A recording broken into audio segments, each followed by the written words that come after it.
स्वतंत्र बैठे हो तो कभी भी छोड़कर चले जाए, लेकिन भक्ति ने सूत्र में बांधकर बिठा लिया है। भक्ति सूत्रोपनद्ध। ठाकुर जी कहते हैं प्रेम का बंधन ही ऐसा है, प्रेम की डोरी बड़ी झीली झीली, मुंह पे तोड़ी न जाए छोड़ी न जाए। प्रेम की डोरी ही ऐसी है, भक्त ऐसा बांध कर बिठा लेते हैं, मैं न तो उनको छोड़ सकता हूं न तोड़ सकता हूं। भक्ति महारानी ने जैसे ही हृदय में स्थान बनाया वैसे ही भगवान चलकर आ गए। और इस भक्ति के चलते भगवान ने क्या क्या नहीं किया, भक्तों के सारे काम को भगवान ने पूर्ण किया। आपने किसी दूत को नहीं भेजा। अच्छा, नरसिंह मेहता जी के यहाँ मायरा भरना था, भगवान अपने किसी पार्षद को, कुबेर जी को ही कह देते, बुलाकर वैकुंठ में बुलाते कुबेर जी को और कहते कुबेर जी आप तो धनाध्यक्ष हो, आप नरसिंह मेहता के यहाँ चले जाओ, मायरा भराओ। तो क्या कुबेर जी 56 करोड़ का मायरा नहीं भर सकते थे? धनाध्यक्ष हैं देवताओं के। नहीं कहा, स्वयं सांवरा सेठ बनकर पहुंचे। भगवान को आने की क्या जरूरत थी? अच्छा, सेन नाई के यहाँ जब सेन भगत सत्संग चर्चा में डूब गए, राज दरबार में राजा की हजामत बनाने समय पर नहीं पहुंच पाए, तो भगवान विश्वक सेन जी से कह देते भैया वो सेन भगत समय पर नहीं पहुंचे, आप उनका रूप धरकर चले जाओ। लेकिन नहीं कहा, भगवान स्वयं गए। कहीं पर भी आप देखेंगे भक्तों के काम को करने के लिए भगवान स्वयं गए हैं। अच्छा, अर्जुन का रथ हाँकने के लिए दारूद को कह देते, सात्विकी को कह देते, स्वयं सारथी बनकर बैठ गए। कौरवों की सभा में दूत बनकर जाना था, शंकर जी को कह देते भैया आप अच्छे से समझा कर आ जाओ, हनुमान जी को भेज देते। हनुमान जी को तो बात करने का अच्छा अभ्यास है, दूत बनकर रावण की सभा में भी गए हैं, तो क्या दुर्योधन की सभा में नहीं जा सकते थे? नहीं भेजा। जहां जहां भक्तों का काम पड़ा है भगवान स्वयं गए हैं। ये कारण क्या है? ये भक्ति की डोर है। भक्ति की सूत्र से, भक्ति की डोर से बंधे भगवान विवश हैं। भक्तों का काम करने के बहाने उनका दर्शन करते हैं, उनसे मिलते हैं, उनसे प्रेम करते हैं, इस रीत का निर्वहन करते हैं।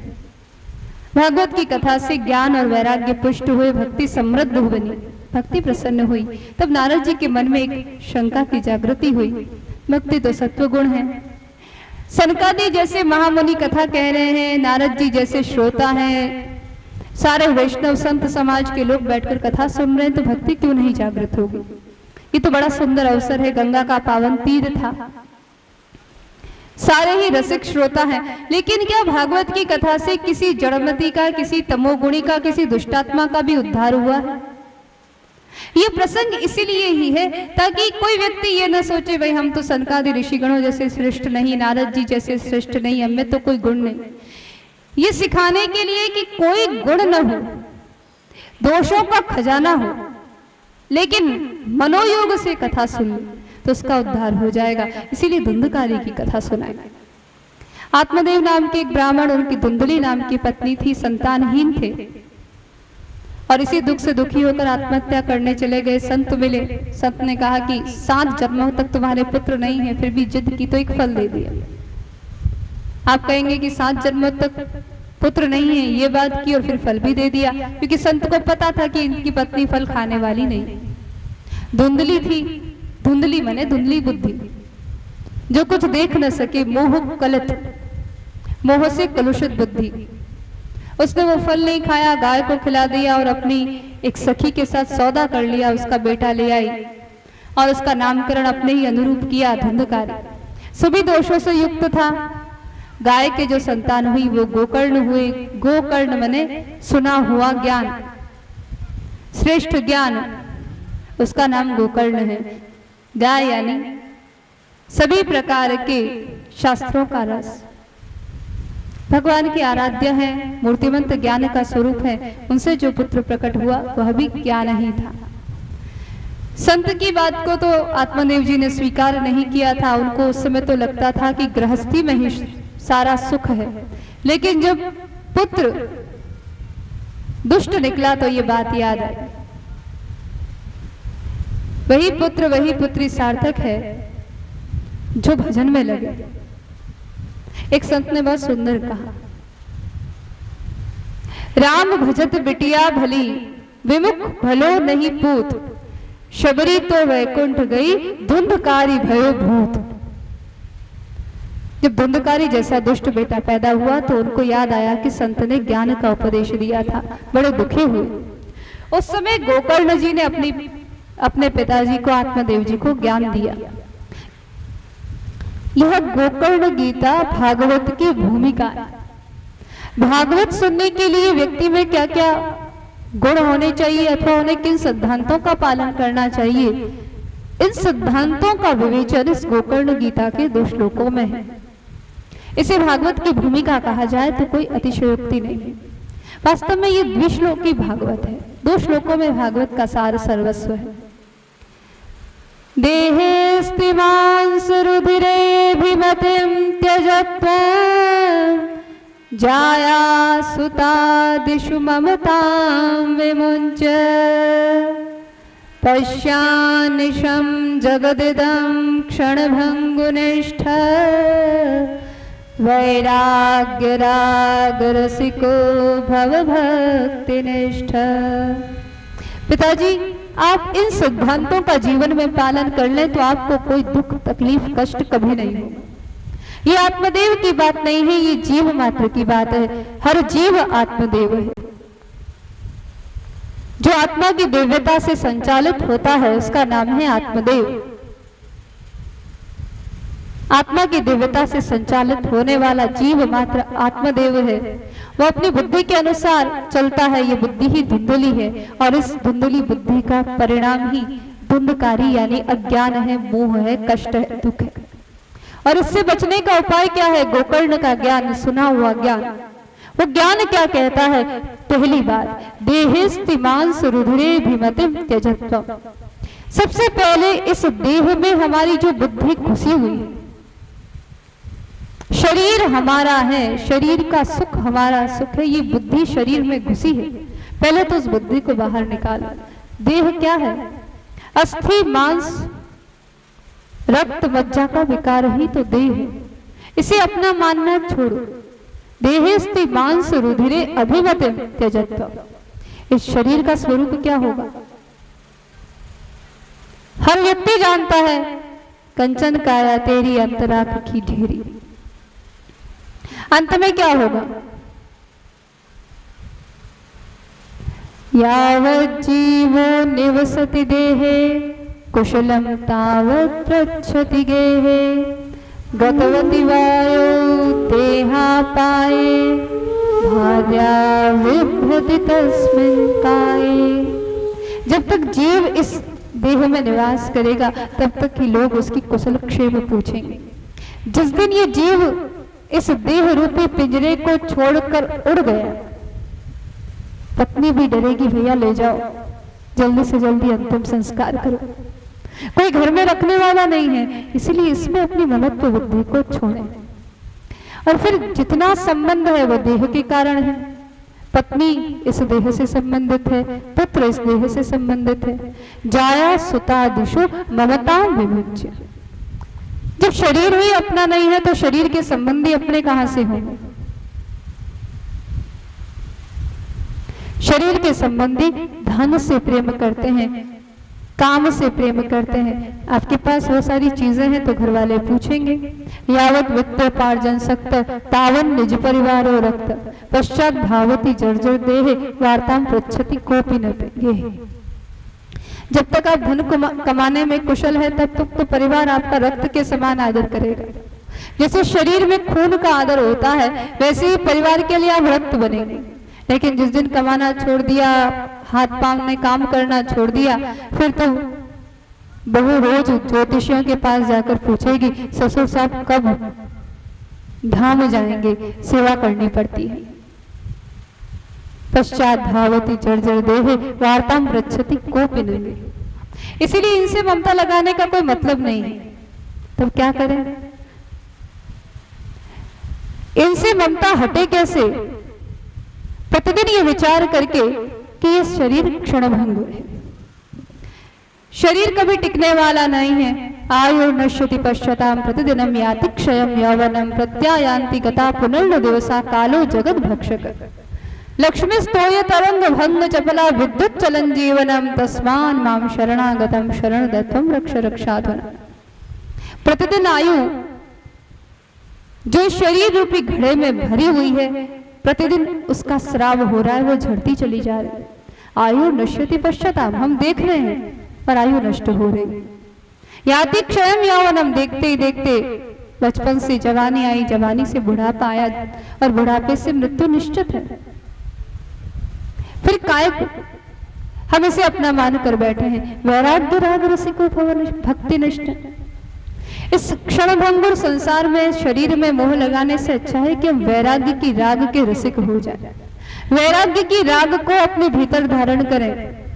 आप कहेंगे वैराग्य में भी कोई राग है? हाँ, वैराग्य में अनुराग की राग है। वैराग्य में भगवत अनुराग की राग छिपी है। वैराग्य के बिना भक्ति संभव नहीं। दो नावों की सवारी कभी की नहीं जा सकती। एक तरफ तो आप भक्ति का गुमान करें, हम रोज गोविंद का दर्शन करते हैं, आरती करते हैं, और दूसरी तरफ पूछें कि अरे हमारा धंधा नहीं चलता। कुछ वर्षों पहले की बात है, सौराष्ट्र के एक बहुत अच्छे संत हुए संपूर्णानंद जी, बहुत ज्ञानी थे, बहुत लंबी उम्र तक जिए, कम से कम 108 वर्ष की उनकी आयु रही होगी। बीतरागी संत थे। उन्होंने कहीं किसी सेठ जी के यहाँ चतुर्मास की रोज सत्संग कराते थे, लोग सुनने के लिए आ जाया करते थे। चतुर्मास में कुछ समय शेष रहा था तो उन सेठ जी ने कहा हम भी आपसे एकांत में कुछ पूछना चाहते हैं। महाराज जी को लगा कि इतने दिनों तक इनके यहाँ चतुर्मास हुआ है, सत्संग हुआ है, तो जरूर कोई न कोई भगवत संबंधी जिज्ञासा होगी। एकांत में पूछा उन्होंने, सेठ जी क्या जिज्ञासा है? सेठ जी ने कहा बाकी तो सब ठीक है, इस समय हम जो धंधा कर रहे हैं बढ़िया है, बहुत अच्छी कमाई होती है, सब कुछ ठीक है, लेकिन बाजार में जैसी प्रतिस्पर्धा है, प्रतियोगिता है, 20 साल बाद हमारा धंधा चले न चले, तो 20 साल बाद हमें कौन सा ऐसा धंधा करना चाहिए कि हमारे घर में लक्ष्मी की कमी न हो। अब तो संपूर्णानंद जी ने मन ही मन बड़ी ग्लानि का अनुभव किया। रे ये रजोगुणी जी, कहा कि तुमने जितना धन कमाया है वो 20 साल में खत्म हो जाएगा क्या? सेठ जी ने कहा 20 साल में तो क्या 7 पीढ़ियां चलेगा, और कौन सा करना चाहिए, यूं क्यों चिंता कर रहे हो? उन्होंने कहा हम तो सेठ हैं, व्यापारी हैं, और हमारे पास सोचने लायक कोई बात ही नहीं है। संपूर्णानंद जी ने कहा इन रजोगुणी प्राणियों पर सत्संग का कोई असर नहीं होता। उसी दिन उनके घर से निकल आए, चतुर्मास बीच में छोड़कर ही चले आए। इनके घर में रुकने का कोई लाभ नहीं, जिनके चिंतन में इसके अलावा कुछ और है ही नहीं। अब चाहे वो कितनी संत सेवा कर लें, कितनी ठाकुर सेवा कर लें, लेकिन मन से जब तक वैराग्य की जागृति नहीं होगी। भाई जी हनुमान प्रसाद जी पोद्दार, सेठ जी जयदयाल जी गोयनका, भले सेठ थे लेकिन उनके चित्त में वैराग्य जागृत था। उनके चित्त में संसार के प्रति कोई आकर्षण था ही नहीं, इसीलिए उनके हृदय को स्वयं भगवान अपना मंदिर कहते थे। सेठ जी को भगवान मिले, भाई जी को भगवान मिले, क्योंकि वो वैराग्य के रस में डूबे हुए थे और अनुराग से अभिषिक्त थे। वैराग्य राग रसिको भक्ति निष्ठ। उसके बाद क्या करो? धर्मं भजस्व सततं त्यज लोक धर्मा सेवस्व साधु पुरुषान् जहि काम तृष्णा अन्यस्य गुणदोष चिंतनमाशु मुक्त्वा सेवा कथा रसमहो नितरां पिबत्वम्। सेवा का रस और कथा का रस पीने का तरीका क्या है? 3 बातें कही हैं। धर्मं भजस्व, धर्म का भजन करो, धर्म का सेवन करो। धर्म माने रामो विग्रहवान धर्म, राम जी का, कृष्ण नाम का, सनातन धर्म का, भागवत का धर्म भगवान की भक्ति ही है। सवै पुंसाम परो धर्मो यतो भक्ति रथोक्षजे अहेतु की अप्रतिहता ये आत्मा संप्रसिद्धति। भगवान की अहेतु की निष्काम भक्ति करो, भगवान का रसास्वादन करो, भगवान का सेवन करो। और कैसे करो? धर्मं भजस्व त्यजलोक धर्मा। उस समय फिर लौकिक धर्मों की याद आनी नहीं चाहिए। इसकी शादी में जाना है, इसका यज्ञोपवीत है, इसको ये लेना है देना है, लेन देन के संबंध छोड़कर व्यवहार, कई बार ऐसा लोग कहते हैं अरे ये तो व्यवहार की बात है। संतों के लिए व्यवहार और परमार्थ में यदि भेद हो गया तो वो संत नहीं है, वहां कुछ व्यवहार है ही नहीं, उसका व्यवहार तो परमात्मा से है, फिर व्यवहार और परमार्थ में भेद कैसा? एक ही धर्म है, भगवान की भक्ति, धर्मम भजस्व सततम। एक दिन का एक क्षण का व्यवधान नहीं आना चाहिए, और उस समय लेन देन का सिद्धांत, व्यवहार का कोई धर्म वो भी याद नहीं आना चाहिए। सेवस्व साधु पुरुषान, साधु पुरुषों की सेवा हम नित्य करें, लेकिन कैसे? जही काम तृष्णा। अरे ये गुरु बनाए हैं, देखो इससे हमारा व्यापार चल जाएगा, अरे ये गुरु बनाए हैं अब हमारे लिए सब कुछ ठीक हो गया, ऐसा नहीं। जही काम तृष्णा, कामनाओं को, तृष्णाओं को जीत कर साधु पुरुषों की सेवा करो। संत सेवा के समय, ठाकुर सेवा के समय, गौ सेवा के समय मन में कोई कामना, कोई वासना रहनी ही नहीं चाहिए। अगर वो सेवा वासना रही तो उससे हृदय दूषित होगा, कामना की खटास के कारण वो ज्ञान का शुद्ध अमृत, उसका रसास्वादन नहीं हो पाएगा। अन्यस्य गुण दोष चिंतनमाश मुक्त्वा, किसी का गुण, किसी का दोष नजर नहीं आना चाहिए। उनको छोड़कर, शीघ्र छोड़कर फिर सेवा और कथा का रस पी, तब कथा असर करेगी। हम इतनी कथाएं सुनते हैं, कहते हैं, लेकिन कथा का असर क्यों नहीं होता? क्योंकि हमने इस परहेज का पालन नहीं किया। औषधि तो ली, लेकिन जो परहेज बताया है, अन्यस्य गुण दोष चिंतनमाश मुक्त्वा, हमें किसी अन्य के गुण का, किसी अन्य के दोष का चिंतन भी नहीं करना है। कहना तो क्या, वर्णन तो क्या, चिंतन भी नहीं करना है, फिर कथा का रस लेना है। लेकिन हम इससे बच नहीं पाते। देखिए, गुण का चिंतन करना व्यक्ति का स्वभाव है। कहीं कुछ अच्छी चीज देखेंगे तो उसका चिंतन करेंगे, तो क्या करें? यदि गुण का ही चिंतन करना है तो हमारे पास एक बहुत गुणवान है, ऐसा गुणवान व्यक्ति है, ऐसा गुणवान व्यक्ति है जिसमें अनंत अनंत गुण है।